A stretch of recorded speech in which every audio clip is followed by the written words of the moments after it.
નમસ્કાર, આપ જોઈ રહ્યા છો યુટીસી ન્યૂઝ। રૂપાલા વર્સિસ રાજપૂતના જંગમાં એક સમાજ હવે આગળ આવ્યો છે અને તેને પરસોત્તમ રૂપાલાના સમર્થનમાં પોસ્ટો મૂકવાનું શરૂ કરી દીધું છે। આજે તો એક બેઠક પણ મળવાની છે તેવી પણ ચર્ચા હવે શરૂ થઈ ગઈ છે। સમગ્ર આ ઘટના અને એ ઘટનાક્રમ પર જો નજર કરીએ તો પરસોત્તમ રૂપાલા રાજકોટથી ભારતીય જનતા પાર્ટીના ઉમેદવાર છે અને ઉમેદવાર બન્યા બાદ જ્યારે અલગ અલગ સમાજના લોકો સાથે તેઓ મળી રહ્યા હતા ત્યારે એક સમાજને ખુશ કરવા માટે બીજા સમાજની એવી વાત કરી નાખી કે એ વિવાદ બની ગયો અને આ જે નિવેદન હતું તેનાથી રાજપૂત સમાજ, ક્ષત્રિય સમાજ ખૂબ જ નારાજ થઈ ગયું છે।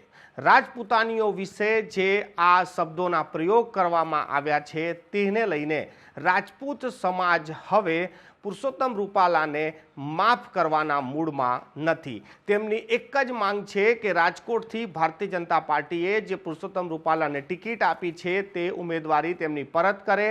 ગુજરાતમાંથી કોઈ પણ જગ્યા પર પુરુષોત્તમ રૂપાલાને અમે ઉમેદવાર નહીં બનવા દઈએ। ક્ષત્રિય સમાજની આ જે લાગણી છે અને માંગણી છે તેને લઈને પ્રદેશ લેવલના નેતાઓ અને રાજ્યના મુખ્ય પ્રધાને પણ તેમની સાથે બેઠક કરી છે અને બેઠકમાં કોઈ પણ પ્રકારનો ઉકેલ આવ્યો નહીં, કેમ કે રાજપૂત સમાજ એક જ વાત પર અડીંગ છે કે પુરુષોત્તમ રૂપાલા ચૂંટણી નહીં લડી શકે, તેમની ટિકિટ પરત લેવામાં આવે।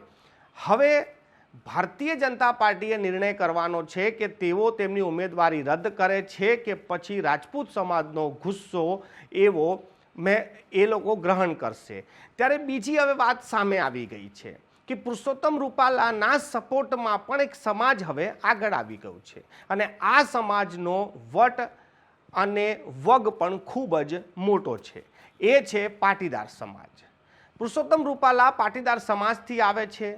રાજપૂત સમાજની જે વિરોધ થઈ રહ્યો છે તેને લઈને હવે પાટીદાર સમાજ રૂપાલાના સમર્થનમાં આવ્યું છે।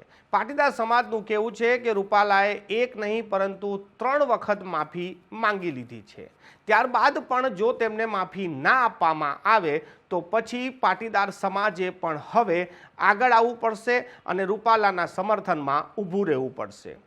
ગુજરાત લોકસભાની ચૂંટણીમાં હવે શું રૂપાલા વર્સિસ જે રાજપૂત હતું તે હવે પાટીદાર વર્સિસ રાજપૂત થવા જઈ રહ્યું છે તેવું પણ હવે રાજકીય પંડિતોમાં ચર્ચા શરૂ થઈ ગઈ છે, કેમ કે એક તરફ રાજપૂત સમાજ બિલકુલ મક્કમ છે કે રૂપાલા કોઈ પણ જગ્યાએથી ચૂંટણી નહીં લડે, જો લડશે તો તેઓ ભારતીય જનતા પાર્ટીનો પણ વિરોધ કરશે। ત્યારે બીજી બાજુ હવે પાટીદાર સમાજ જ્યારે રૂપાલાના સમર્થનમાં આવ્યું છે ત્યારે એક વાત તો સ્પષ્ટ થઈ ગઈ છે કે રાજ્યમાં બે એવા વગદાર અને વજનદાર સમાજ, એક ક્ષત્રિય સમાજ અને એક પાટીદાર સમાજ, શું આવનારા દિવસોમાં આ બંને સમાજ જ સામસામે આવશે અને એકબીજાનો વિરોધ અને એકબીજાનો સમર્થન કરતા નજરે પડશે?